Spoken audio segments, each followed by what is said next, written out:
Ahojte, tu je Žantel Media Profi.sk. Minule sme si ukázali, ako si nainštalujete tému cez vaše WordPress rozhranie, cez vašu admin nástenku alebo cez váš dashboard. Dneska si ukážeme, ako si nainštalujete tému, ktorú si nájdete na internete, ktorú si stiahnete. Takže najskôr ideme na Google.sk a dajme tomu, že hľadáte nejakú dobrú, bezplatnú, minimalistickú tému pre WordPress. Tak, dajme tomu, že kliknem na prvý odkaz, na prvý výsledok Google. Medzi tým si otvoríme našu stránku mediaprofit.tk. Tak, nech sa zatiaľ načíta. OK, takže tu je 30 najlepších,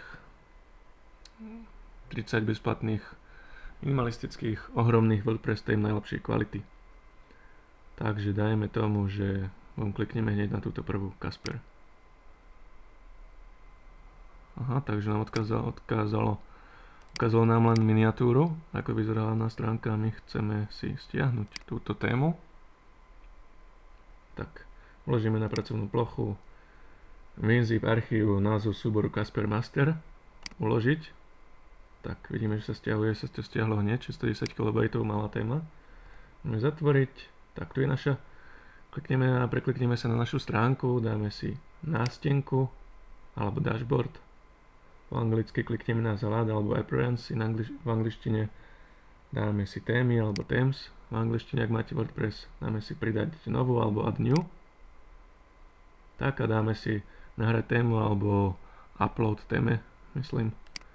Nahrať tému a tu si dáme vybrať súbor alebo choose file v angličtine. Takže vybrať súbor. Volá sa Kasper Master.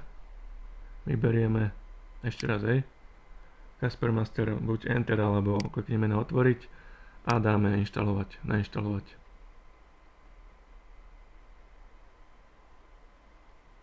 Sa to inštaluje tak. Teraz máme tú tému nainštalovanú, môžeme si dať náhľad, alebo môžeme si dať rovno aktivovať tú tému. Dáme si rovno aktivovať. Tak, tu je. OK, takže ideme sa pozrieť na to, ako vyzerá naša stránka. Tak, vyzerá takto. Predtým vyzerala inak, teraz vyzerá takto. Predtým tam bola tá dievča s telefónom, úplne iná, teraz vyzerá takto. Takže toto je koniec videa, Týmto spôsobom sme si ukázali to, ako si môžete nahrať tému, ktorú nájdete na internete. To znamená, nájdete ju na Google, stiahnete, dáte si ju na pracovnú plochu alebo niekde do počítača a potom si ju nahráte. A môžete si ju potom aktivovať. A jeden spôsob, ako si zmeníte tému, je buď, že si ju vyhľadáte tu v tomto rozhraní, odporúčané, populárne, posledné, alebo filter funkcií, nájdete si takú, ako vám najviac vyhovuje. Ak takú nenájdete, tak môžete použiť Google a tam rovno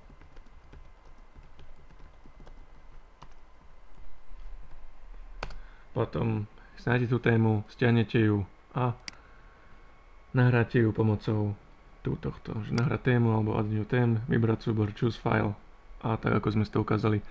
Takže ahojte, dúfam, že vám toto videjko pomohlo. Ak sa vám to páčilo, zdieľajte, lajkujte, uvidíme sa pri budúcom videu, kde sa ukážeme, ako si pridáte nový článok, ako si pridáte novú stránku, ako si vytvoríte menu.